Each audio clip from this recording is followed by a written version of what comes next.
Live from MMA Fighting Studios, this is Between the Links. And now, your host, Mike Heck. The iconic voice of Esther Lynn welcomes you to a brand new edition of BTL. It is Thursday. We're back on YouTube. Hope everyone had a great Thanksgiving and is having a great week so far. A lot to talk about on the show, so let's not waste any time. Let's get right into it. Let us introduce the combatants. Love when there's an MMA fighting family feud, and that's what we're going to have today. First, let's introduce Mr. No Hot Take. Actually, Mr. Hot Take, Mr. No Gray Area. I get those confused once in a while. He's one half of the gambling duo that is No Bets Barred and more for MMAfighting.com. Mr. Jed Meshew, the Cannonball Kid himself. Hey, buddy, big weekend for you in the Bulldogs Nation, is it not? Big weekend, very big weekend. Looking to go back to back to back, and the road starts here. So Saturday's going to be fun. Get to watch the SC Championship, and then get to tune in and watch a whole bunch of fighting. There's a whole lot of stuff happening this weekend, so it's going to be a nice little weekend, baby. I'm excited. Let's go. Yes, and his opponent. It's always an honor and a privilege to have on the wise wordsmith, my fellow bald brethren, the deputy editor for MMAfighting.com, the captain of the MMA Fighting Podcasting Network, Mr. Shad Al-Shadi. Hello, sir. Welcome back to BTL. What's up, gentlemen? I'm so happy to be here. There's no family feud here. It's nothing but love. I'm always happy to come in here. I mean, this is the house you and Jed built, so I'm just a guest. I'm happy to be a guest. Also, Jed, what's the nerves rating? Because it's Alabama, right? Even if you beat them a couple times recently, what's the nerves? I feel like it's always got to be 10 out of 10. So the nerves are low, not because I'm really confident we're going to win. I do think we're going to win, but this whole season was extra. This was all gravy. We won back to back. As long as we didn't go 0 for this year, I wasn't ever going to be upset. I will admit it's very frustrating because earlier in this season, Bama looked like trash. They lost to Texas. They were barely beating some real trash teams. It was oh, Georgia might not be that great this year because we were having our own struggles, but at least Bama's bad, so we got a shot here. They have come on quite strong. They're touched by God. I don't know if y'all watched the Bama-Auburn game, but I've literally never seen a larger choke job in sports, and I live in Atlanta, Georgia, right? I have 28-3, got nothing on Auburn, just throwing that game away every chance they get. So yeah, obviously concerned that one of these teams appear to be God's chosen team. But hopefully, it won't matter. We're just going to throw the ball to Brock Bowers a bunch. It'll be okay. It does feel like if it was going to happen, it would happen this year with the zombie trash Bama team somehow making it to the college football playoff anyway, even though nobody wants them there. Exactly. It's going to be the year where everyone's Bama might not be good, that they suddenly pull it all off and then they win everything and ruin Michigan people lives. So yeah, if I'm just looking at this game, super nervous. We're also 5.5 point favorites. That's a number that Vegas I don't know what that means. I don't know what's happening in this game. So yeah, I got concerns in the macro, back to back, baby. I don't care. We're golden. I'm dropping a stack on Bama as soon as this show's over. You've convinced me. You sold me. Dude, 5.5 is such a trash line. It's no one knows what's about to happen in that game.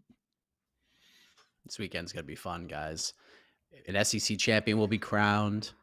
Just like $6 million champions were crowned in Washington, D.C., the nation's capital, this past Friday. PFL had their World Championship event, and it just ended 5 minutes ago. It was capped off by Olivier Aubin-Mercier's second straight lightweight title win. We had Impa Kasanganai's rags to riches story come to fruition. Very cool story there. We had the successful return of Kayla Harrison, the PFL debut of Derek Brunson, and much more. Jed, whether people watch this live or not, it was pretty easy to see what was happening via our website, via social media, with this event coming off of the acquisition of Bellator, which happened a few days prior.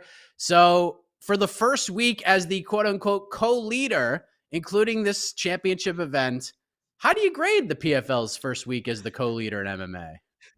Dude, that's why you can't say shit like that, Don Davis.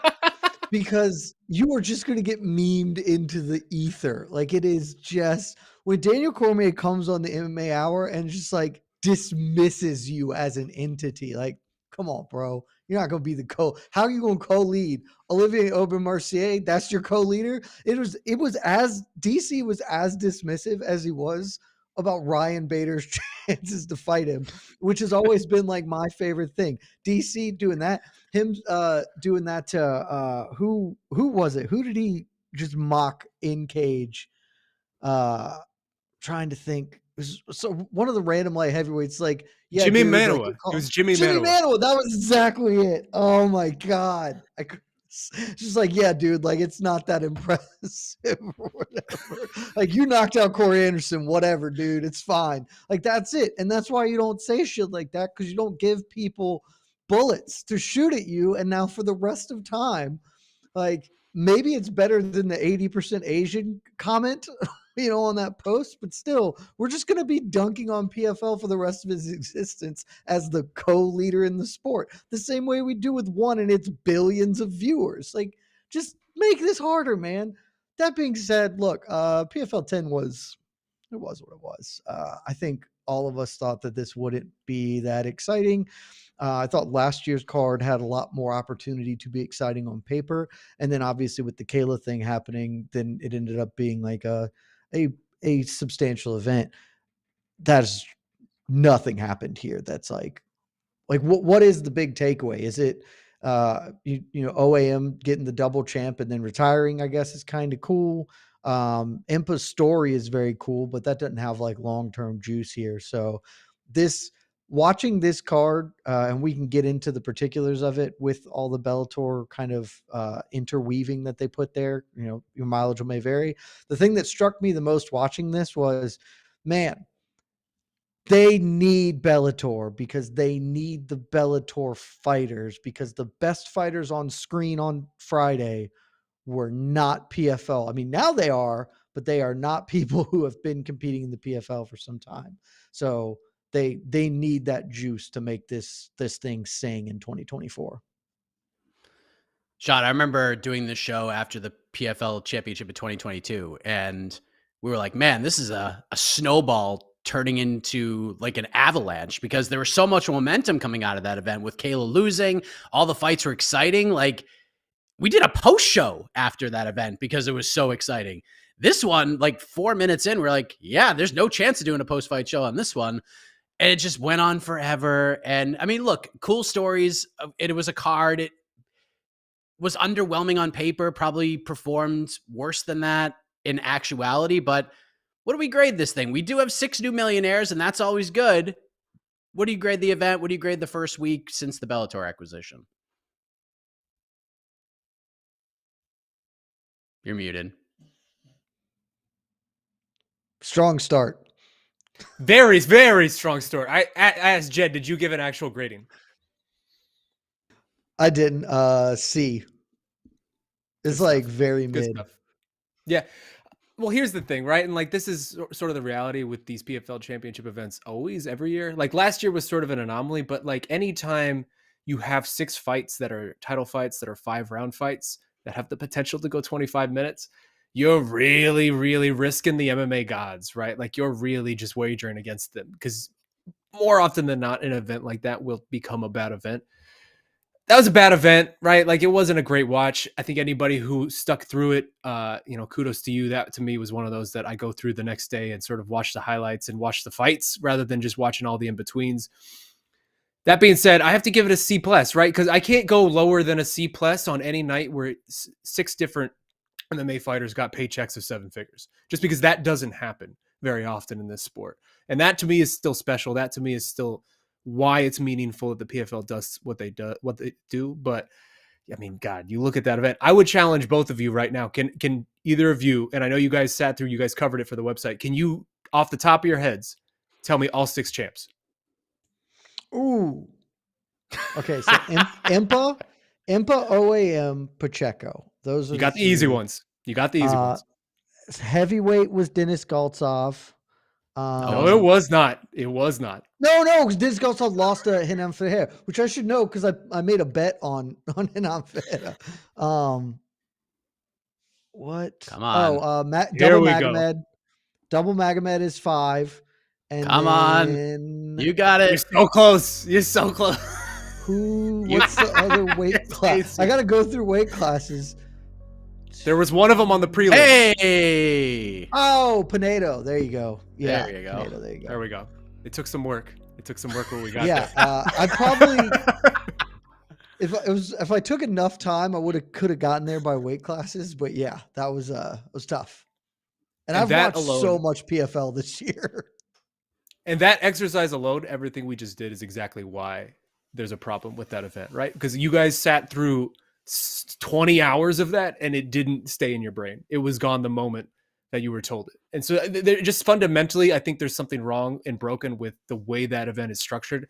I don't know what the solution is. I don't know if it's taking it to a 2-night thing, maybe back to back, where you have three of the title fights on one night, 3 of the title fights on the next night, and it's sort of like a big blowout, especially now that you have this Bellator roster, right? Like the PFL's roster got substantially better. Jed is 100% right in that most of the best fighters that were around that night were the Bellator fighters. So that in and of itself, like, I think there's going to, the next iteration of this, I'm interested to see the changes that they make and sort of how they can evolve this, because I think like anyone can watch that show and just, if you were just not being incredibly biased towards PFL, you understand like this was not a great watch. So in and of itself, not a great time, but I have to give it a C+, because again, 6 new millionaires in MMA does not happen. And that is a cool thing. That is special in and of itself. Let's just stop with the co-leader thing, please. Yeah. I mean, at least don't they do 2 nights for WrestleMania now? Isn't that like a thing? Yeah. Yes. Yeah. Just do that. It makes it's so much smarter. You don't have to do all of this. Plus, like, I think that one of the most underutilized things in promoting combat sports is just like frequency. Like, why is Khamzat Chimaev a star? Like, there are many factors to it, but honestly, one of the biggest reasons is he fought 3 times in a month. And so people just had a thing that they could gravitate to very easily. And yes, he was impressive, but it was also, you just saw him a bunch. Like, it is much better for the PFL to be on Friday and Saturday night when I open up my ESPN Plus app and I'm like, ooh, here's this thing. This is now happening more frequently. I have more like, oh, maybe I should check this out than it is, here it is this Friday. And now it won't happen again for 5 months. Like, just back-to-back night this. It's so simple. I have no idea why we haven't gotten to there yet. And that's the thing that's frustrating about all this, because it is self-inflicted wounds, right? Because there are cool stories here. Like Impa Kasaganate, his journey from basically being on the wrong end of one of the wildest highlights any of us will ever see in our life. And that felt like what his whole legacy was going to be. And then we go through this journey of he's homeless. He's sleeping in his car for 6 months. And all of a sudden he's winning $1 million because he starts in the Challenger Series and really works his way up in the way that PFL designed and intended this thing to work. He is the perfect case model. If I'm PFL, I'm trying Impa Kasaganate out for the next 6 months to everybody that would talk to him and just telling that story of what this man's 2023 has been like, because he is the model. He is the model. If you're going to do this season format, he is the model for why this is worthwhile and valuable to the space. But it's just the self-inflicted wounds. Like, especially if we're going to go on media tours calling ourselves the UFC, essentially, you got to be better than that. Yeah. Even not even the 2-night thing. Just do it 2 weeks. Like, do a Friday night the week before. Do it on ESPN Plus. Like, just do a free event. Put all the exciting fights on that first one. Let's wet the whistle a little bit, and then we put all the big names on the next one. Like, that's at least you're giving us something. Like, back-to-back nights is just a lot, man. It's just a lot. No, it seems simple, but production for back-to-back events, that ain't easy to do. I mean, if it was easy, they wouldn't be making millions of dollars. Like, I got no fucking. They got Saudi money. Hard. They got all this Saudi job, man. You do make a good point. Your fucking job. Deal with same building. When they do the Bellator PFL thing, don't do this. Don't do 6 fights or whatever. Split them up. Do a Friday and a Saturday, and take that whole weekend. Choose that weekend to dominate that weekend, because it is a cooler thing to tell. And maybe you'll lose, like, maybe not everyone will be stoked about it, but I am so convinced that would generate more interest and be a better move than here are 6 title fights. Hope we get some finishes, because otherwise we're looking at 5 hours of this. Like, no, I think just commit. Go all in. It might be difficult. That's why you get paid big money. With all that Saudi money, you can afford it. I think there's a way to keep these cards neat and tidy, short and sweet. Hey, 3 hours, 4 hours, get in and out. And then the next night, right? If you do this on a Friday, you have 3 millionaires on that Friday. Maybe you have some cool Bellator PFL fights as well, just some like highlight fights. Then the next night, you trot out the 3 millionaires. They're walking around with their big giant checks. Maybe buy them some fancy suits, whatever. Be like, look, they're already richer. And just like you can make this a thing. I feel like there's a way. Just scepters and crowns to I love it. Mosey around and meet and greet with the fans in the aisles. Be terrific. Just have a big scoreboard, PFL versus Bellator, and like, all right, Bellator's up to a 3-0 lead from Friday night. Can PFL battle back? They can't, but all still, right, like, just do cool shit. Now we're iterating. Now we're ideating. All right, so I like all what you're saying. I'm not a big Harry Potter guy, but I do know one thing about Harry Potter, that they have the big scoreboard for Gryffindor, Slytherin, whatever the points that they get throughout the week.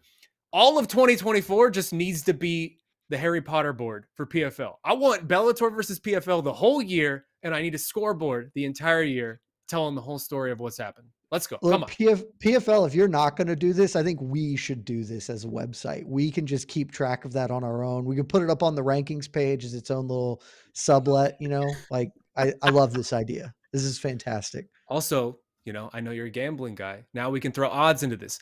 If I give you plus minus 23.5 Bellator winning over PFL, you taking the under or the over? Oh my God. That is so good. I'm taking, Bellator's going to cover 23.5, I think, but you think they cover that spread? I think so. But that's a big number. That's why spreads work out. It's a big number. Oh, we can have so much fun with this. PFL, call us. Just call us. Just make the phone call. Honestly, somebody from Saudi, just give us a bunch of money. We can try this out. Yeah, we'll do it. I don't know what we'll name it, but we'll figure it out. We'll get the anthem for 2 nights. We'll kick Shinedown out of there. They move them to the following weekend. You know what I mean? Like, you're out of here. We're doing back-to-back nights. You ain't taking this building from us. No way. I love all of these ideas. And this is why we do this. Like, we sit there and we dump on the PFL from time to time, but it's only because they can do better and we want them to do better. We don't want them to fail. We want them to be a great alternative. We want another option for the fighters, because if this fails, they're all screwed. It's UFC or bust. Then you got nothing. Like, this needs to succeed. Big time. Plus, we need this to happen. Plus, I honestly am sort of into their concept of the sport. I don't think that it works like writ large, but I do think doing seasoned MMA is cool. Like, that's cool thing to do. I don't think they're doing it even remotely close to what that should be, but keep doing a different thing, approaching the game in a different way is cool. Like, obviously I want that to work. Bellator I fucking liked the IFL, which was stupid, but I enjoyed the hell out of that. Bellator became their worst when they essentially just settled into being UFC light, like UFC Walmart brand. Like, being different is interesting because we get so much UFC. We have UFC every freaking weekend. Like, we are inundated with it. Anything different is welcome. And also, I love the comment section so much. Kyle just in the comment section killing me. Finally, Jed goes full dark side and adopts an attorney haircut is my favorite comment that has ever been spoken on this website. That's pretty well done, Kyle. Respect. Also, Casey with the camera work closing in on Jed there. Perfect. So good. So good. There were things they missed on. I liked that they brought in the Bellator champs, some of them anyways. Like, Chris Cyborg not being there was like maybe the biggest miss of the night. Like, how do you not put her in that cage with Kayla Harrison? Even if you're just teasing this, like, hey, she's going to fight Larissa first, but then that's the moment. You wanted any traction out of this event? That one moment would have gotten you everything you needed. Everything. And it didn't happen. I have to assume that there were reasons, because the people running PFL aren't idiots, right? Like, this is the same company that put Maurice Greene in the main event specifically so John Jones would be there the same day Francis was there. Like, they at least have an understanding what's going on. I have to assume that there is an explanation that is just not out there for why Cyborg was noticeably absent from this event. Yeah, I would Everything, love to find that out. everything about the Cyborg chapter right now is an F. Everything. If you're demanding the Pacheco versus Cyborg fight before the one fight that we've literally all talking about for like 2.5 years, in addition to not bringing her there, like you are completely mishandling this. I love Luke Thomas. Promotional malpractice. Yes. Do better. We know you can. Last thing before we move on. Do the thing. Just do the thing. Just Yes. do the thing. Yes, this is around I the feel like time we have Do to the say Thing. that so much. Yes, Do it was the October thing. of 2022 when Do the Thing became a thing. We kind of took our foot off the gas with the Do the Thing, but we might have to really just stamp down on it now and go full hyperspeed with this. Real quick, Shaheen, this is some news that came out this morning via the Hollywood Reporter. PFL sticking around ESPN for all of the fun stuff, the regular season, the playoffs, the World Championship, the exclusive home for the PFL pay-per-view division, whatever they're going to be doing with Francis. Maybe Jake Paul makes his MMA debut. Your reaction to this? Some people were surprised. I wasn't all that surprised, but what was your reaction when you found this out? I'm not surprised in the slightest. This is very clear what this is, right? Like because of the deal that happened over the last 2 weeks, there are two very clear in North America main players. It's PFL and UFC. Obviously, they are not co-leaders, but that is the 1 and 2. ESPN is the home for MMA. That's what it is at this point, right? Like if you have both of them under your umbrella, you are the one-stop shop for MMA essentially for this half of the world, more or less. Like that is a great deal. That's a great bet to go on, especially considering what we just saw with the big talent burst that PFL just got with the PFL roster. Like this is not a surprise in the slightest, and good on PFL, man. And that is the thing. Like the thing with Bellator, like their slow demise was expedited once they just started being a traveling band that was on 40 different streaming services every other week. Once people lost the ability to know where Bellator was, and it goes on CBS Sports Network, then it goes to DAZN, then it goes to Showtime, and at a certain point, people just don't care. Because that's the thing with MMA fans. We've seen it over and over again. They're not going to work hard to find your product if you're not putting it in front of their face, unless you're the UFC. The UFC can survive this thing. They can travel to different channels and broadcast networks and platforms and whatever. No one else can do that. And at Bellator, it was too many times. I think I said that right. That they just abandoned whatever platform and went to something else. And by the time they were on DAZN, nobody cared about them, right? So if your PFL is a consistent home, you're on the same platform as the UFC. It's easy for everybody to find. Everybody already has it. It's a win. Jed, what did you think of this news? Were you surprised? No. Well, maybe like a little. I think ESPN obviously just wants to be in there for all the reasons that Shaheen said. I don't. Do we have the particulars of the deal? I don't assume There's that no we actual don't. like numbers. There's no numbers. Yeah, I would have thought that maybe they tried to shop it a little bit more as more players are getting into the space. You know, Amazon is with one, and unclear how long that relationship's going to last moving forward. Netflix is trying to really get into the live sports. Like there are buyers for the product that is being sold. I would have thought that any deal might have been a little more short term for PFL, just because this is not apex sell time for PFL, right? Like this is the start of the transition year. So the previous couple of years have been growth and building. Now with the acquisition of Bellator, like it pretty clearly demarcates. Now this next 5-year stretch, we are going to try and be co-leaders of the sport or whatever. So ostensibly that means their next 1 to 2 years will be the best years of their company. And at that point, like you can sell for just a higher dollar figure than they can right now, because any sale that they are making is not on what they can deliver, like what they have delivered. It's on what they can deliver in the future.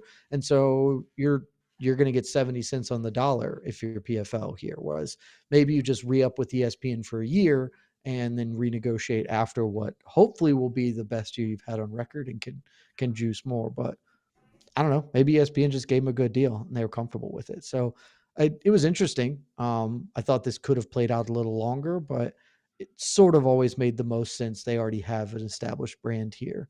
Stick around with ESPN and continue to kind of try and draft off the UFC some too, as the other major player for ESPN's MMA division, you know?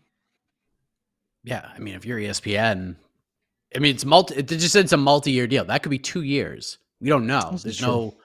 It could just be a 2-year deal. And if you're going to introduce Francis and Jake Paul and some of these other names, like, it's probably worth the risk for a 2-year deal, right?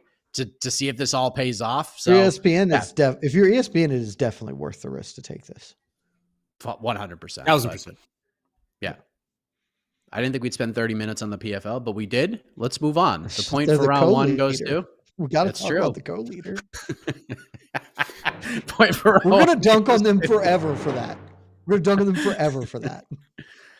Shaheen Al-Shadi. I wish I'd give both of you guys a point because between the two of you, we're co-leaders. We're co-leaders in the points that round. You're co-leaders on BTL, and I respect you both. That's oh man, something just occurred to me. Point, but something just occurred to me. We're gonna have to figure out a new person to have for the MMA draft next year. Oh, I've been thinking about it since the announcement, and it's bleak in them streets. I have no idea what we're gonna do. Particularly because one looks like it's also just circling the drain too. So like the MMA draft is gonna struggle in coming years. I mean, we might have to do Dada 5000's bare knuckle promotion at this point. I mean, look, Game Bread MMA is on. Oh, that's a great call. Oh, there we go. That's a great call. Yes, Game Bread bare knuckle. Come on down. I think you might just be the new replacement here. But look, we could make this easier. AK was last place in the voting 2 years in a row. I think there should be a rule that we just reach out of there. If you're last 2 years in a row. I'm just kidding, AK. We love you. So, look, Jed, you have a very busy day. You got the Georgia football game. And then right after the Georgia football game ends, you get to lean right into like the really juicy good stuff for UFC Austin. I love this card, headlined by Beneil Dariush versus Arman Tsarukyan. We got Bobby Green versus no longer Dan Hooker, but now Jalin Turner. This whole main card is freaking spectacular. Shaheen, we're a couple days away from this thing. I feel like it's kind of flying under the radar. There was a little bit of drama in Austin yesterday between a couple of the guys that we just mentioned, but all in all, main card, in a lot of these prelim fights, this is a freaking great fight night card, is it not? It's a banger. It's a banger, Mike. Also, I wish the drama just was between people who are actually fighting. That is my one gripe. Like I always hate this when we get the in-week drama between people who are never actually going to settle it between each other, or at least like not on the week of. It bothers me. But either way, like it's so funny to watch this play out of like the way the schedule lays out, right? Because it's obvious that when the UFC travels to other places, they have to actually try. And I love it when they actually try, because then we get things like this fight card, right? UFC Austin is awesome, up and down, like whole main card, bangers. There's storylines all over. Miesha Tate's on the freaking prelims. When was the last time you remember that happening? Like all together, it's a great card. I'm very curious to see how many Michelin stars it gets. It has to be at least a 1 to 2 Michelin star card. But I love it. I just love when the UFC has to try. They don't have to try at the Apex. They have to try when they're actually selling tickets. And that's what you get. I'm here for it. 1 to 2 Michelin stars, Jed? Maybe a 3? Is this a 3? It's definitely not a 3. Okay. Look, the main card is exceptional. I'm doing this perfectly, frankly, because I'm going to watch the UGA game and I'm going to miss the Rodolfo Bellato, Ihor Potieria fights of the world. And I'm just going to watch UGA win and then going to glide seamlessly into the Punahele Soriano. Like, let's go. Like the good fights, as it were. This is such a bifurcated card. The main card is awesome. The undercard is not. Like, it's just not. So, by virtue of the main card, it's definitely a 1-star. I've spent some time trying to figure out if it's a 2-star because I'm realizing a flaw in my process, because the 2-star has just sort of like generically been, all right, you would take a trip to see it. And in my head, that's always been like, well, I've thought about it in my life. Like, okay, well, like if something's happening in the state of Georgia, I will go to it if it's a 2-star fight card. If it's in Atlanta, it's 1-star. But if it's like, oh, I drive down to Savannah, Ford, or oh, I drive up to Nashville, which is just a few hours away, and in the same, doesn't really work for Texas because you can spend 18 hours driving in the state of Texas. So it's sort of tough here. I think though, if I was a few hours outside of Austin, whatever that would be, I think this makes it to a 2, but it's more of a tweener. It's between 1 and 2. It's definitely 1, could be a 2, and certainly if the fight card lives up to it, then after the fact we'll just go ahead and give it the second star. But think we're going to cautiously leave it at 1 for now. Fair enough. Let's talk about this main event, Jay. We get Beneil Dariush versus Arman Tsarukyan. It's just a great fight. Arman Tsarukyan finally getting his opportunity to fight a top 5 guy. Beneil Dariush looking to bounce back from the loss to Charles Oliveira. It's just been kind of a weird year, in a weird couple, like 18 months or so for both of these guys. Beneil Dariush at the press conference at his media day yesterday said he gains nothing from this fight. I don't know if I totally agree with that or not. Dead wrong. And Super wrong. So Couldn't why be more wrong. why is he wrong, Jed? And what are these guys fighting for? I know, like, we talk about squatting, we talk about this division. It's so hard to get some movement here. But why is Dariush wrong, and how does that sort of transition to the other question? What are these guys fighting for? So he's wrong because of what they're fighting for, very specifically. Before I get that, we'll say that an esteemed member of our family here at MMAfighting.com reached out to me last night and asked, I won't put this person on blast in case they don't want to be, but he asked a very simple question of, where does Dariush rank on the all-time worst people on the mic? Top 5 easily, right? And 1, yes, he's undeniably top 5. And I mean, he has got a strong case to be made, because every time he gets a mic in front of him, he just says the worst thing.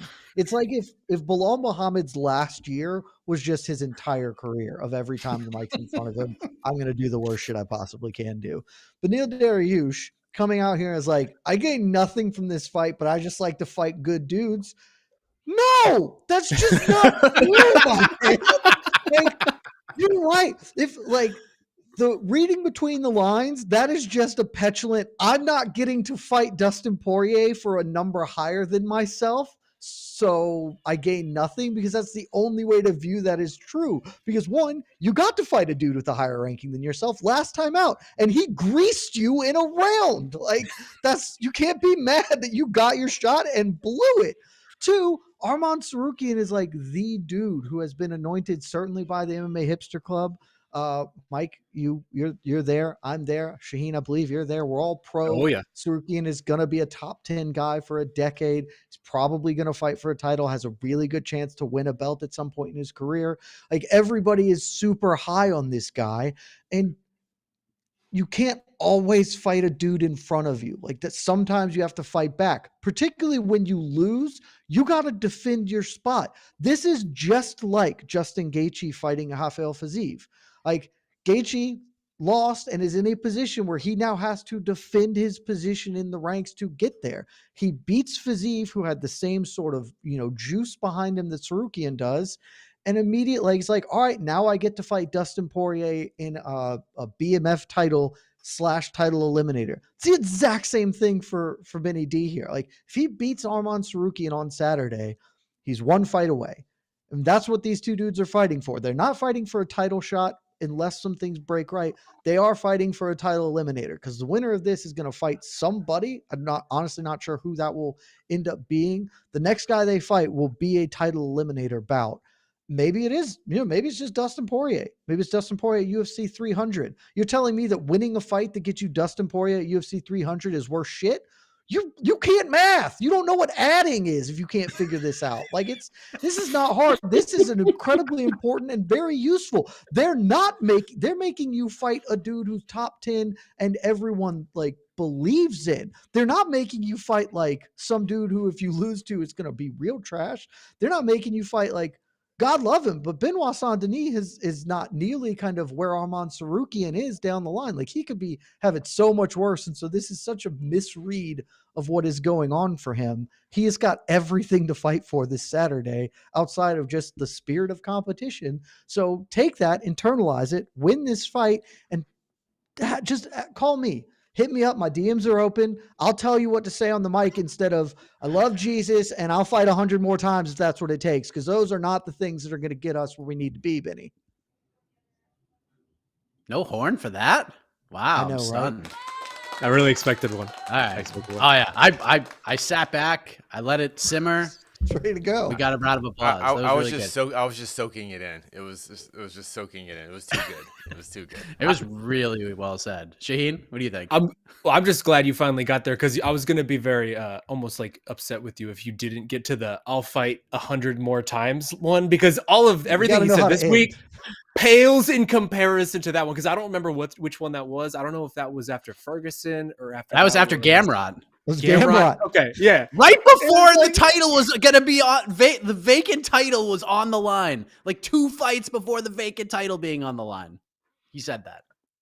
I will gladly fight 100 more times if that's what it takes. That is the worst Mike moment in the history of the UFC. Yeah, no, I mean, I don't even have much to add to that, because this whole, I know this is kind of like a throwaway line, and you mentioned, Jed, this is almost just coming off as someone upset that they're having to take this fight rather than a Dustin Poirier who's at every single turn just basically saying, like, not really that interesting. Which, like, I can understand that would be probably pretty frustrating if you're Beneil Dariush, who's continued winning fights for the most part, except for that last one, and very highly ranked person, veteran, who's been in this game a long time, and you just can't get this dude to even acknowledge that you are worthwhile whatsoever. Like, that's got to be pretty frustrating. But you said the key. Arman Tsarukyan is not like they're asking you to fight Grant Dawson or something, right? Like, Arman Tsarukyan is more or less the guy at 155 that almost all of us have just anointed as the next big thing. Like, he is, like, Benoit Saint Denis is maybe almost there, but he's not even close to, I would say, where Arman Tsarukyan has already reached. Like, he's at where Arman was maybe a year or two ago. And Arman, I mean, what? If you take away the Gamrot fight, which I think a lot of people feel like he won, I also feel like he won.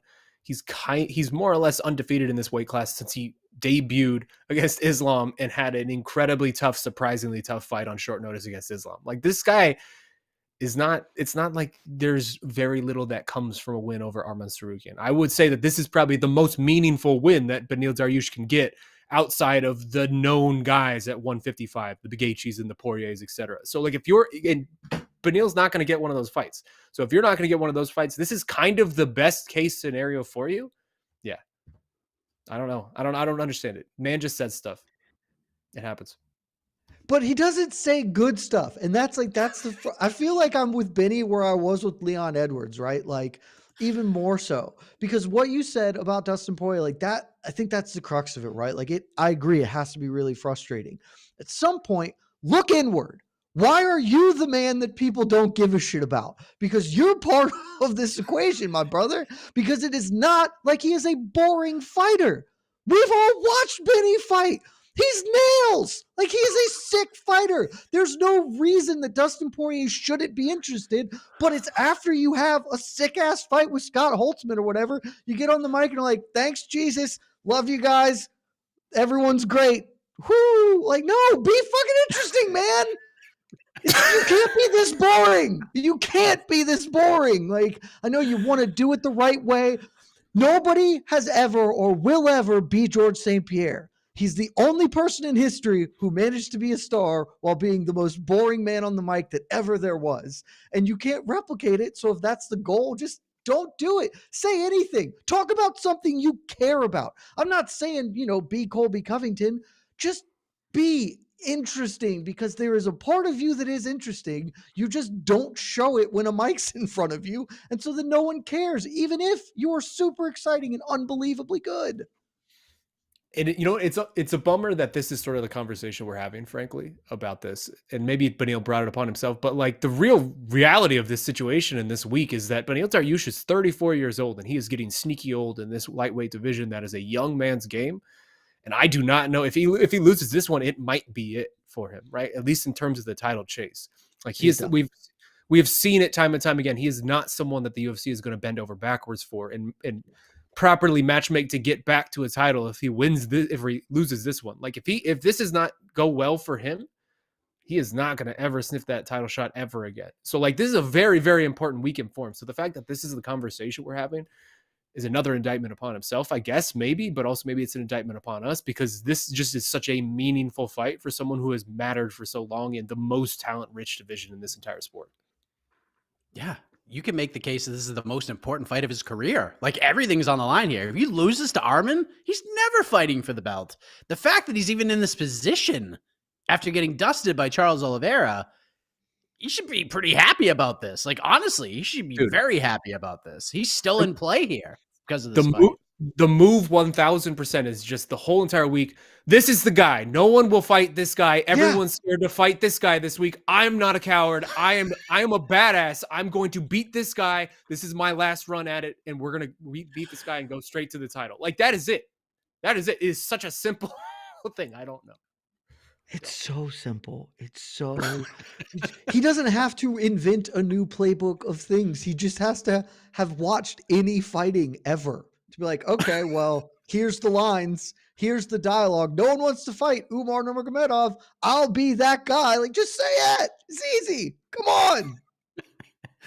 The co-main event's actually pretty interesting now as well. We got Bobby Green, who's supposed to fight Dan Hooker. I gotta say, I really like that matchup for Bobby Green because Dan's just been through a bunch of wars. Literally just had one. Arm injury, same arm he hurt in the Jalin Turner fight. The aforementioned Jalin Turner stepping in on little over a week's notice. Jed, both of you guys have been extremely high on Jalin Turner. Jed, is this the right choice here? Is this the right choice? Do you have any concerns about Jalin making 155 on such short notice when he didn't for Dan Hooker? Like, what do you think of the replacement? What do you think of this fight now? Yeah, I got a lot of concerns. When they announced him, I was like, that is not the one I anticipated, because we know that he's enormous and he did, miss weight last time out. He struggles to make the weight class. So doing this on short notice, then you hear some of his comments sort of feeling like he had to take this fight or whatever. I think there could be a couple of interpretations on really what that means, but like, not what I anticipated. And like, if he comes in and he misses weight tomorrow, then where does that put us, right? Like, what does this fight even mean? This fight is being interesting is really contingent on him making weight. If he doesn't, it's on the merits. It's still a fun fight because they are two quite fun fighters. But if he misses weight and then beats Bobby Green, what does that do to Bobby Green's spot in the lightweight rankings? What does that do for Jalin Turner, who misses weight back to back this second time, not in great circumstances? They're probably going to start pressing for him to move up to welterweight. Like, it's a lot is contingent on tomorrow morning in the scale, but assuming everything goes right, Jalin Turner can make it, and we have this. Also, just a super weird. Look, Bobby Green's Bobby Green, man. He gonna fight whoever you put in front of him. He's built like that. Jalin Turner's a real tough ask at any point in time, and certainly on short notice. I think this is, assuming he can make the weight, I think this is a terrific opportunity for Bobby Green. I think that might be why he would, be keen to jump onto it, because, he is coming off 2 losses in a row. Now it's top 10-ish guys or whatever, but the Dan Hooker fight that's a tough one. That is the Mateusz Gamrot loss. That's a loss that can happen. Dan Hooker is where I started to be like, I might need to reevaluate what I think Jalin Turner is and can be in this weight class, right? So he gets to come in, he gets to fight Bobby Green, who's probably a little more highly ranked than like is true. If you know what I mean, like he's probably got a little more juice than actually should have, but he can sort of get that win immediately, kind of silence the critics that he had, and now start building himself back up to make that run, towards a Beneil Dariush, those guys at the top of the division. So, really interested in sort of all the dynamics of this fight. As a fight, I think Jalin Turner is just going to dust up Bobby Green, but Bobby Green has done a lot of impressive things that I haven't anticipated. So, yeah, look, this is a really solid fight for short notice. I'll give it that for sure. Gene, what do you think? I mean, these guys have history. They know each other very well. They have been in the training room together, and Jalen's taking this fight on short notice. And I feel like Bobby Green is like on the cusp of something huge happening. Like, we talked about this on Heck of a Morning, like a Masvidal, like, just rise here, where the grizzled, wily veteran that everyone has respect for and wants to see great things happen for, just all of a sudden goes on a run and becomes a star and maybe fights for a world title. And I kind of feel like, especially with him taking a fight like Jalin Turner on super short notice, like the UFC loves this shit. If he goes out there and beats Jalin Turner, I think they're going to push this dude to the moon. So Turner in, your thoughts, and where Bobby Green could go if he goes out and beats Grant Dawson and Jalin Turner back to back. Yeah, I hate to say it. I mean, Mike, you said it at the top. Jed and I have been very high on Jalin Turner. We've sort of been leading this bandwagon for a couple years now. Fellas, I'm a little worried. I'm not going to lie. I am a little worried. The vibes are off this week really hard. I can't remember specifically. Like, I'm sure this has happened before, but I can't remember a fighter seeming so unenthusiastic about a fight than Jalin Turner did this weekend. Just talking about it, right? Like, it's very rare you have a fighter come out and say, like, more or less that they got coerced into taking this, that they got like heavily pressured into taking this. And he did not seem thrilled at all to be in this situation, to be accepting this fight on short notice, having to make weight on short notice, and having to face this opponent in particular on short notice. Like, nothing about this seems like it's great for Jalin Turner. And you go back to July 2022, after he was just polishing off like a really crazy win streak with that win over Brad Riddell. And I was all in on this guy. He felt to me like he was going to be a future title challenger. And these past two, man, like ultimately they're both split decisions, right? Both these past losses. One scorecard either way in either of these fights, and we're having a completely different conversation. And Jalin Turner's probably talking about a Beneil Dariush type of opponent. But that's the breaks in this game, though, man. And I don't know. The vibes just seem really, really off for this guy. And it sucks because he is such an exciting addition to this lightweight division. He's only 28. Like, it feels like we should be maybe starting to reach the peak or starting to reach the prime years of Jalin Turner. And I am just genuinely worried because, Mike, everything you said, 1000% right. Bobby Green feels like there's a little mysticism to him right now. He feels like the MMA gods have his back. Where this is, I always loved back in the day, Nate Diaz used the term reimbursement, right? The Conor McGregor fight was reimbursement for all of the years beforehand, where he's in his like 20th or 21st fight. I remember covering Nate Diaz against Rafael dos Anjos here in Phoenix, and Nate Diaz missed weight for that one. He complained about the UFC the whole week, and he was, again, like on his 20th or 21st UFC fight and got paid like 14 grand or 16 grand or something like that because he missed weight and was on a 20-20. And so the Conor McGregor payment was reimbursement. And then we saw it for Jorge Masvidal too, this crazy late career run where he just suddenly makes all this money, all the money he probably should have been making all these years, and then rides off into the sunset as a superstar, more or less. Bobby Green feels like this is kind of happening for him. The Grant Dawson thing was something that none of us saw coming. I did not see a single person in this entire space predict that Bobby Green was go out there and knock out this young gun who is on this crazy winning streak in 33 seconds. Those are the type of things that can catapult you to that type of stratosphere, that type of conversation where we're having like is this like a Bobby Green moment type of thing?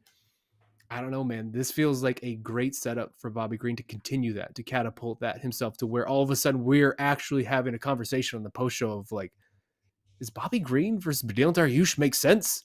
Does Bobby Green versus Arman Tsarukyan make sense? I don't know. As a Jalin Turner supporter for a long time, I'm worried. I'll admit. Everything about this has me worried. I gotta feel like whoever wins this fight is like if Dariush or Tsarukyan win, I feel like if Bobby Green wins, I feel like he's fighting the winner of the main event. They're gonna just push him and give him a big opportunity and see what happens. Like, let's just see. You don't think so? I think if he wins, he's rematching Dustin Poirier at UFC 300. Maybe. I don't think Dustin has any care or interest in doing what? Bobby Green? Who is Dustin going to fight? Like, Dustin's come out and said he wants to fight at 300. There aren't many names that like make sense for him. Who? Nate Diaz. Who'd you say? Okay, that's a pipe dream that I don't feel like is going to happen. But yes, if that's an option, Absolutely sure, definitely will take it. I am deeply not confident that will occur given things, but if it does, yeah, I mean, that would make the most sense. I'm operating under the assumption that that's not realistic. And so who does Poirier fight? Like, I think you could do a Jim Miller rematch, but that's a thing. So like you mentioned, Bobby Green has sort of elevated to not the living legend tier, but like widely respected, got a touch of the magic around him, trying to have this Jorge Masvidal-esque run. Think that's a perfectly fine fight. Also a fight Poirier should feel pretty confident he wins. And it's who else is, I just don't know who else he would fight at UFC 300 other than Bobby Green. I think if Bobby Green wins, it's him versus Poirier at 300. We shall see. Rest of his main card's awesome. Rob Font. Unless DP wants to be a nutcase and fight Benoit Saint-Denis, which I would accept because that would be sick. Oh, now we're talking. I don't think he should or would, but sign me the fuck up. God Yeah. damn, that would be the most violent fight in a while. I am really in on that. I kind of feel like Dan Hooker is going to get tossed into that one when he's ready to come back. Hey, Dan, I'm glad you're feeling better. Now you got to fight Benoit Saint-Denis. Enjoy. See you in a few weeks. Dan's the only crazy person crazy enough in this division to take that, though. Like, Dan's here for that type of thing. 100%. Dan, you should retire. You should just retire.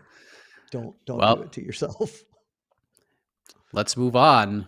Next round. Point for round 2 goes to... Co-points. I mean, Jed just knocking it out of the park with the Beneil Dariush promo. Yes. These are teachable moments. But Shaheen also gets points. He's the co-leader in points right now. Yes. Yes. Winner of the Paddy Pimblett versus Tony Ferguson fight versus Benoit Saint-Denis. Oh my God. You can't. Oh my God. Why do you want to do that? I mean, I know why you'd want to do it. I know why I want to do this. But what if Tony wins? Let's be real with ourselves here. Just feed him to the wood chipper then. Wow, I'm stunned. I'm stunned by that. But let's move on. Because not only is the UFC putting a pretty fun card together, our good friends at Bare Knuckle Fighting Championship. Look, they aren't all bangers. But once in a while, couple times a year, BKFC brings the goods. And BKFC, what is it, 65? I don't remember what freaking of it. 56. Going down in Salt Lake City. There's just so many recognizable names. So much chaos is probably going to happen with the names that are on this card. Jed, let me ask you a question here. We know UFC Austin is going to be fun. There's 4 excellent fights. There's some intrigue in other places. Is this the card of the weekend, though? Is the BKFC card the card of the weekend over UFC Austin? Like, if you could only watch one, if MMA Fighting's like, Jed, you get to choose which one to cover. Which one are you picking? I'm still going to pick the UFC because it's a better card. I do think Perry Alvarez is the fight of the weekend for our particular brand of combat sports fandom. Like that fight's just that. You don't have to sell that fight. That fight sells itself. We all know what we're about to get involved in. It's going to be awesome. They've, coining the violence belt or whatever for this, because look, if promotions can have fun, it's a thing you can do. You don't just have to do the same thing out time in and time out. And I like BKFC for a very specific reason. They have found a really perfect niche in my life. Like they have really threaded the needle of 3 or 4 times a year, we're going to put on a big event for you to care about.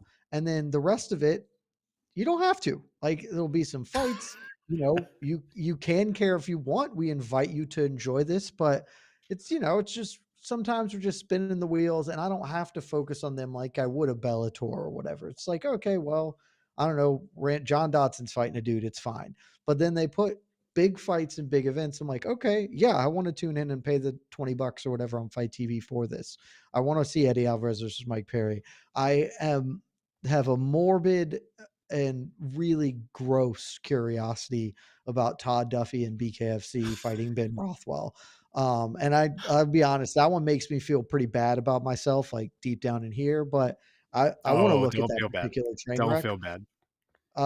Jimmy Rivera, Jeremy Stevens, that's a banger. Like, we know what Beck Rollins and Christine Fajeda bring in this. So yeah, like they just know how to put their eggs in just a couple of baskets. And then the rest of it is stuff, it's fine, but it's not prime. It doesn't have any primacy to it. Whereas this does. So yeah, pretty pumped about it. And like, if this were last weekend, right? Like, hell, next weekend, BKFC would easily be the story of the weekend.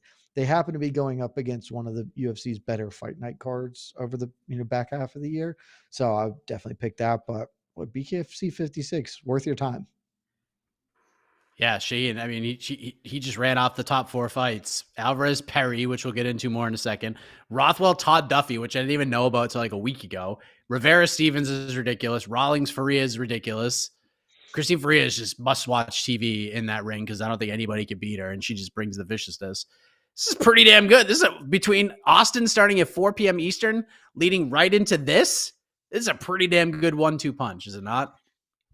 Oh, it's tremendous. I mean, what BKFC has done at this point, like I appreciate them so much because I came up in the era of Pride. I came up in the era of these New Year's Eve events that they would throw where there's just crazy shit happening at all times and you're just all sorts of circus fights. I love circus fights. I'm so here for circus fights. And there for so long there was such a hole in my life without the wacky zany shit just regularly being in it that draws you in as a fight fan, things like this.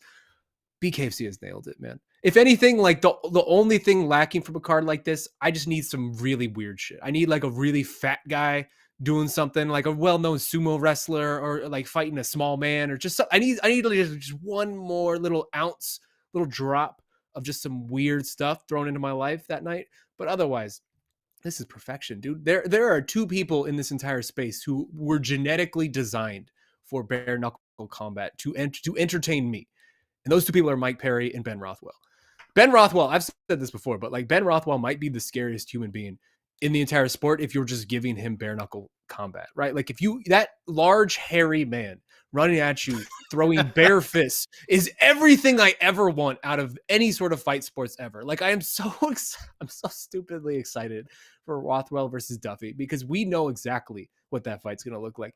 You, me, Jed, all of us could take 200 words, write them down, and paint a picture of what this fight's going to look like. And I bet you all three of us are kind of more or less on the exact same page, and we're all more or less correct. Like this is going to be 34 seconds of very stupid shit, and I'm so here for it. And Ben Rothwell is going to cut an awesome promo afterwards where he laughs like Jafar, and it's just going to be so much fun. And I'm so happy that this is in our life.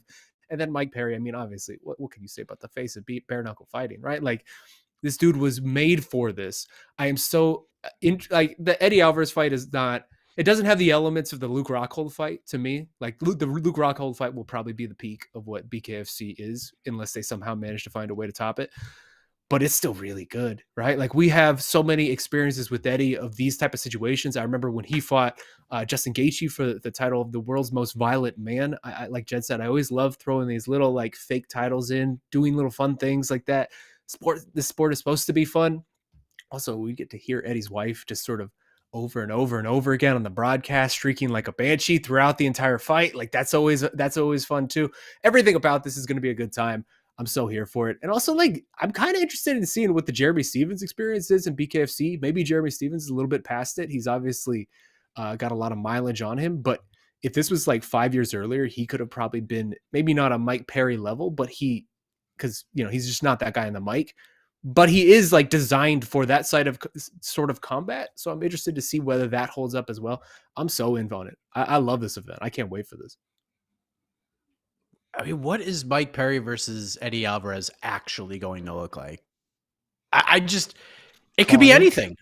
Yeah, it's going to be carnage. There's going to be rivers of blood. Both will probably love it. They might do blood angels in the middle of the ring where they're waving their arms, just enjoying themselves that much. This fight is so BKFC in the best possible way, Sean. I mean, I don't expect Eddie Alvarez to win this fight because I just don't expect Mike Perry to lose to anybody in this sport ever.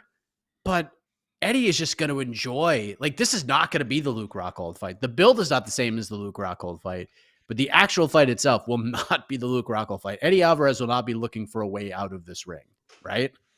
Oh, no. I mean, come on. What are we talking about? We have like 20 years of experience that this man is about this life. This man from the streets of Philadelphia was born and bred for this. This is what he loves. My only wish is I wish Eddie Alvarez had skipped the one championship portion of his career and just gone right to BKFC from the jump after the UFC, because we could have gotten a lot more stuff like this. I don't know how much he has left in him, but even like the Chaz Mendes fight, you saw it. Like that dude can dig deep. He's going to be 60 years old on the streets of Philly, and someone's going to look at him wrong, and he's going to be able to dig deep and summon it back, because that's just who this man is. I love it. You're right. This is perfect matchmaking. Carnage. It's a pretty good word, Jed, to describe this fight, isn't it? Yeah, man. Look, like, we've all accepted that this is the ideal place for Mike Perry. I honestly think that this is the ideal place for Eddie Alvarez. And Eddie Alvarez had way more success in MMA than Mike Perry did. Obviously, champion in basically every organization he went to. One of the absolutely 10 best lightweights of all time. And I think there's a compelling argument for one of the 5 best lightweights of all time. Like, it's a dude who was really, really good at MMA. I truly and deeply believe that bare knuckle is actually like where he is best served because of just who he is and like how he goes about it, like how he gets down it's the same way that it works for Mike Perry. Whereas bare knuckle really mitigates Mike Perry's disadvantages and caters to his skill set. Eddie has the exact same skill set, but he doesn't have the disadvantages that Mike Perry had in MMA. So he's just built for this shit, man. Like this is awesome. I am absolutely on board with Shaheen. I wish that he had come to this instead of doing one, because I think he could easily have been the face of bare knuckle had he made that transition, and obviously would have been a really big move at the time that happened to do so. But yeah, just gonna saddle up and enjoy his time here, and hopefully, guys, the great goal is that before it's all said and done, Justin Gaethje makes a spin here in bare knuckle, and we get to do Gaethje Alvarez 2 in bare knuckle. I could die a happy man if we got that. I don't need anything else after that one. Screw that. Oof. Gaethje Perry. I mean, Gaethje Perry. Look, Luis Palomino's still rocking around. We could do that again. It's just Dude. like I'm just saying. Alpha I great think call. I think when I had BKFC in the draft 2 years ago, my first pick was Gaethje to do all of the things that you would do with Luis Palomino, with Mike Perry, etc. So I just need that before it's all said and done. But yeah, I mean, this is awesome, and I echo what Shaheen said about Ben Rothwell too. He's built for this. It's so fun. It's so fun. It's so fun. It's pure, unadulterated fun. And Todd Duffee is so unpredictable in a lot of respects. Todd Duffee being here doesn't make any sense at all. And that's why I love it so much. It's so random and it's great. It's the perfect opponent for Ben Rothwell. I guess, like, I think if you'd asked me like a month ago or whatever, who like one of the least likely people, like I think Todd Duffee would have been pretty high on my list of. It wouldn't really make any sense at all for him to go to BKFC, but here we are. The dude just wants to fight somewhere. He didn't care where. Rise and Fight fell through. Go to BKFC. He's probably gonna lose, but I think a lot of eyes are gonna be on it. And if he wants another, but it's just the perfect BKFC co-main event. It just is. We'll move on. Quick news and notes, round 4, but the point for round number 3 goes to.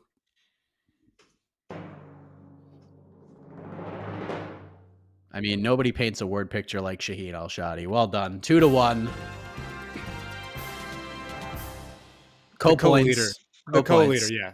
Give it to that. Yes. Still co-leading. 3-3, baby. Tied up. This is why you don't say stuff like this, Don. Yes, this is the first time we've had decimal points here on BTL. Very excited. So Thanksgiving weekend, you knew with the PFL buying Bellator, you knew with the PFL having the championship coming about, we were going to get some sort of video or two from UFC CEO Dana White. We got the Jalin Turner announcement that you're stepping in to fight Bobby Green, but there were 2 videos, and I think there were 3 other announcements. 1 location, 1 main event announcement, and then 1 substitution, then moving to a new event that Dana discussed. So, Jed, I'll start with you. Which of Dana White's announcements intrigued you the most outside of the Jalin Turner one? We have Joe Pyfer fighting his first main event on February 10th against Jack Hermansson, the Volkanovski-Topuria UFC 298 card in Anaheim, and Khalil Roundtree not fighting Azamat Murzakanov this Saturday, which would have made UFC Austin just a little bit better. But instead, it's going to take place December 9th, next Saturday, UFC Shang Vegas, and stepping in to fight Khalil Roundtree will be Anthony Lionheart Smith. Jed, which one of these announcements intrigues you the most? So I think the Anthony Smith one probably is like the correct answer. I had to take Joe Pyfer headlining a fight card because, I mean, we're just going mask off with what the UFC is now, aren't we? Just, hey, Joe Pyfer, you're not supposed, like, you. I like Joe Pyfer. I support Joe Pyfer as a prospect and a guy who's going to be around and make noise, but like Really? This is the time that we got to be like Joe Pyfer. Joe Pyfer still doesn't have a wiki page, and they're gonna have this man headline a fight night card because it's in the Apex, and it doesn't matter. It is purely, hey, we need bodies, and Jack Hermanson has a number, and that's enough. Joe, we did it with Abus Magomedov. Surely we can do it with Joe Pyfer. Like, it'll be fine. So. To me, that was the one that stuck out the most. I think, the Anthony Smith one probably has a little more meat on the bone there, but it was just very telling to me that, like, normally Joe Pyfer would be a guy who's getting a co-main event in a fight night card, right? Like, he's like a real fight night card, like a UFC Austin or whatever, not a, an Apex card. It would have been fine, but instead, he's coming off a victory over Abdul Razak Al Hassan. Is that like, is that the spot that we're like, yeah, now is the time? No, I think he should be moved elsewhere, but that's not the name of the game anymore. The name of the game is 42, or is it 46 events a year? I think it's 42, but it's 42 plus events a year on ESPN Plus, because that's how we get our $200 million per year carry, and good enough to stock up an Apex main event. So that's the one that jumped out the most. Were you with him, Shaheen? Was it the Joe Pyfer announcement, or was there something else that stood out to you?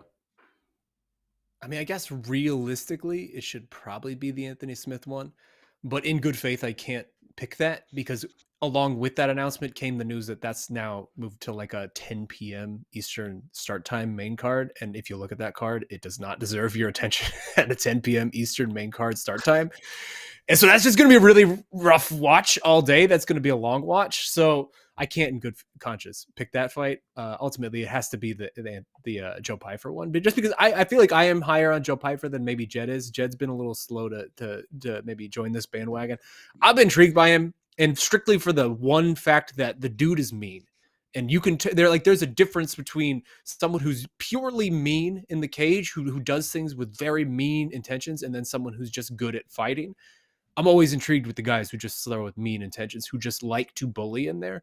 And I'm curious to see how far this can go. I mean, obviously, it seems like the UFC is very, very, very behind Joe Pyfer. I understand why. He has a very crazy, relatively unique story, somewhat inspirational. He's good on the mic one way or another. Like, maybe he's not your flavor, because he certainly does resort to a lot of the same of the haters and the disrespecters and things like that. I understand if you don't like that, and Jed particularly doesn't like that, but he is good on the mic. He can tell a compelling story, and he knows how to sell a fight. And the Jack Hermanson one feels like a perfect sort of matchmaking too, right? Like, that is UFC special of just like, hey, what's somebody who's kind of like a middleweight, who's maybe a little bit past it, but does have a number that this guy can take and sort of vault himself up the rankings. That's exactly what we're looking at here. I don't know if main event spot is, I mean, we've had worse main events, I guess, this year. That's just what this is. The Apex cards are that level at this point. They clearly want to push him. So give him your first main event, low stakes main event in that sense, where everyone's, it's not a pay-per-view or a big UFC Austin or something like that. So I'm intrigued by the Joe Pyfer one. I wish it wasn't a main event, but I understand why. But ultimately, I guess I have to agree with Jed. Dude, all right, one last thing. Oh, go ahead, please. Just stop putting him in the Apex. Like, if you believe in this dude, like 4 of his last 5 fights have been the Apex. It's just, yeah. I mean, but who's but gonna you care? see. But you see what they're doing, right? But you see what they're doing, right? Like, give this guy a main event. So he essentially has the main event carry the whole week of doing all the interviews and doing all the press and everything. But ultimately, it's not a high stakes main event. It's in the Apex. It's in a familiar confines. They're putting him in the best possible situation for him to succeed in that first main event slot. It's very apparent what they're doing. Like, I get it. I don't like it, but I get it. Dude, I think that fight card's going to be terrible. It sure seems really bad. Yeah, sure. It's just like, Super And Bowl you're gonna weekend. watch it, and you're gonna watch it because you have to. I watch all of them partly because I have to, and also because I have a problem, Sheen. I'm not the target audience, Sheen. Like, No, you are. You actually are. no, You are. they've got me already. I'm locked in. Like, They might load that one up. I hope They're not. so. I mean, they won't, because it's an Apex It's an card. Apex card. So But by it's in- definition, they will not load it It's up. an Apex card. It will have one other fight of value, of meaning, and then it will have a bunch of Contender Series contracts. Like that's realistically what it will be. What if they don't do it at the Apex? What if they move it? It is Super Bowl weekend, and that'd which be is in Las Vegas this year. You would think that It'd they be would try super to do sick. something cool, but we'll see what happens. One last thing I wanted to touch on, because I found this pretty interesting. I was asked about this on Heck of Morning, and I was like, what the hell are you talking about? This doesn't make any sense to me. But more and more people are talking about this. Shaheen, I'll start with you. Robert Whitaker's coach teasing that he's fighting Paulo Costa at UFC 299. Robert Whitaker also teasing this on Instagram as well, basically saying to the effect of, third time's the charm. Whitaker tagging Paulo in posts and all of that. I don't know if they're fishing for a fight or if this is what's actually going to happen, but your thoughts on Whitaker versus Costa potentially being made, and is this the right fight for Paulo Costa, or should the UFC try to get the Chimaev fight, or do you think Chimaev will just kind of be benched until we figure out what happens with Strickland versus DDP? I think the latter of what you said is probably correct. Also, he is healing from an injury as well. I don't hate the Whitaker Costa fight. I just want to see Costa back in the mix, frankly. Like, you give me a meaningful fight with Paulo Costa, and the way he's been able to build his brand while not really fighting at all has been very interesting. I'm in on it. That to me is intriguing. Whatever this next stage of Robert Whitaker is going to be, of him trying to do this last run to the title, especially in this wide open division now, where he could very realistically capture the title again with Israel out. I'm very intrigued. If that's the fight, I love it. What do you think, Jed? You like this one? It's fine. I still prefer Whitaker Usman. I think I said that right after Usman fought, and I was like, yeah, just do that. It makes the most sense. You could do Costa Chimaev. I think, like Shaheen said, and like you said, I think they probably are just going to sit on Chimaev and see what happens with DDP Strickland, and maybe he just jumps in. But I would prefer that fight. I do kind of still think Chimaev should have it. But like, this is A-okay. I mean, this is a fight that has almost happened 7 times or whatever at this point. Be nice to have that closure.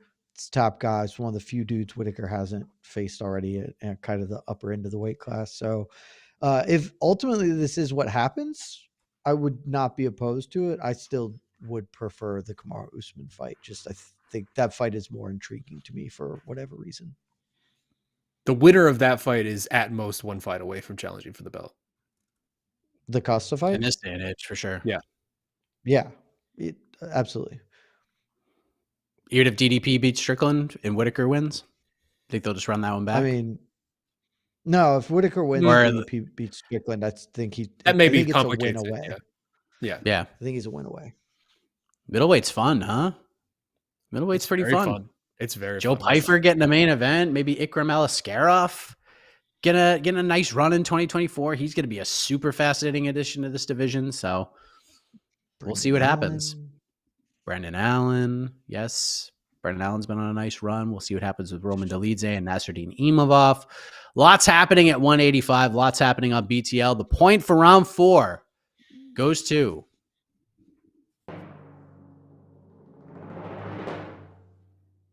Jed Meshew. Jed Meshew gets it. It's 2-2. It's 4-4. It's 4-4. The co-leader. Yeah. It's 4-4. And now you can vote in the chat. Only you, dead heat, the viewing audience, have the power. You have the power to decide which one of these co-leaders will just inch away and get the victory here. It's time for the knockout round. One question will decide it all. 60 seconds for each individual to answer the question. Once that is done, you will vote. I'll waste a few seconds while you do that, and then we'll announce the winner. So, Jed, in your attorney haircut, I cannot get that comment out of my brain. What are we doing here? What's the 8-ball telling you to do? You going first? You going second? What I forgot. We have the 8-ball. It's still right here. So let's ask her. Magic 8-ball. Should I go first? Answer yes. So according to the Magic 8-ball, we got to go first. That's the first, assertive answer First the time 8-ball has given. It wasn't like, hey, ask again in a minute or what. Ask again tomorrow and you'll get your answer. Yeah. So, Jed, last week it was just you and I shooting the breeze, and it was obviously Thanksgiving Day as that episode dropped on the podcast network. We talked about what we were thankful for, but now Thanksgiving is over. We are officially in the holiday season, and as you were growing up, you probably had a holiday wish list of some kind. So, Jed, what does your holiday wish list look like for mixed martial arts? I don't want the whole list. What's the top thing? What's the big wish for your holiday wish list in the sport of MMA or combat sports in general? 1 minute on the clock. Go. Oh, man. This is such a good question because I got my wish this year, Mike. My one wish, and you all know all year long, was that we could be done with Alexander Volkanovski, the lightweight. And we're done now. Islam gave me that wish. It was terrific. I'm very, very pleased with it. So I'm a man who already has everything in the world. But if I could get one more thing, right? If I could have one more thing, I think I gotta stay true to form. I gotta go for the kind of thing I've built my identity around, and it's this. I need Justin Gaethje to win a true UFC title. I need him to pull off the upset of Islam Makhachev when that happens, because he has given so much to my life, so much happiness. I don't want this to be a Carlos Condit situation where he only ever is interim champion when we're doing the damn on him. I need Justin Gaethje to win the lightweight belt this year. I love how you just talked until something Totally popped wasted in your brain. It was incredible. I mean, it was incredible. Watching the gears in I your don't know brain what you guys are talking flow. about. It's So 45 so seconds of talking vamping. 45 Oh, seconds I of so have good. vamping. and absolutely wasting no time. It idea was what you're tremendous. talking about. I It could was actually see all your planned eyes out. open slightly wide when you had the thing you were actually going to answer with, and you did Don't a know great what job. you're talking about. This is all planned. I think the Magic 8 Ball stirred you for the wonderful world of mixed martial arts, and go. That was just a masterclass by Jed there. I have two answers for this. One that's a very personal answer to me. It's very on brand. And one that I am stunned that Jed just left on the table because it was the most on brand Jed Meshew answer ever. First one, Tony Ferguson. God damn it. Tony Ferguson, please just do it for me. Oh my God. I've been the Tony Ferguson guy in the media for like 10 years at this point. Can you just please beat Paddy Pimblett and then go right off into the sunset? That's the perfect retirement. Get the one over the guy that like kind of is disliked at this point, that the whole sport is kind of turned against in a way.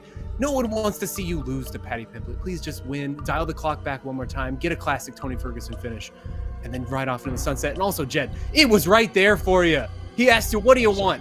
Your answer, if you're Jed Meshew, you want John Jones to stop being a coward. You want John Jones to take the fight. You want John Jones to prove that he's the best heavyweight in the damn world. That was your answer. It should have been your answer. And it would have won you the whole damn show, but you didn't get there. Wow. Vote for Shaheen. I'm so upset. It was right there for you. You had one whole minute You're obviously to cut that correct. promo. You're obviously correct. Wow. I've never I'm been more shocked. embarrassed.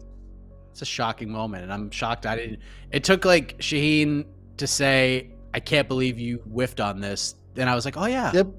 As soon as he said it, I was like, oh yeah. Which is even worse because I like mentally made a note coming into the episode. I was like, all right, when I get my 30 seconds after I win, we're just gonna go back to the well because it's a great well to draw from. And then vote for Shaheen. Shaheen's the victor. I'm ashamed. You deserve better, viewers. You deserve better. And I'm gonna learn from this. I'm gonna grow from this. But yeah, that was shameful. I feel like it's foreshadowing to the Georgia post-game press conference on Saturday. After Shaheen, After she made Georgia lose. You just made Georgia lose, Jed. It's on you. I know, dude. It's a tie game. Georgia tries to kick the field goal. They come up short, but then But you know what? the intelligent Alabama special teamer catches the field goal and runs it back for a touchdown at the end of regulation. We're not having a Bama Auburn life cycle. Yes, here. it's something. something. What the important thing is, Georgia's going to go to that game because we're not scared, and that's what you do if you're the greatest. You're not afraid. You can't pull it back now. No. The moment's gone, dude. Strike that comment from the record. Strike it from the record. It never happened. Vote now. Mute Jed. This is a travesty. Vote right now. Cast your votes. Tomorrow, busy day. I'm not upset. I'm just disappointed. I'm upset. Vote for Shaheen. I don't deserve this one. 10 I a.m. would Eastern. have walked into the winner's circle. Just the most You would've casual danced. Right victory there of for all you. time. It was right there. And I just fumbled it. You sure did. That's fumbling the sure bag. did. For future reference, what Francis did is not fumbling the bag.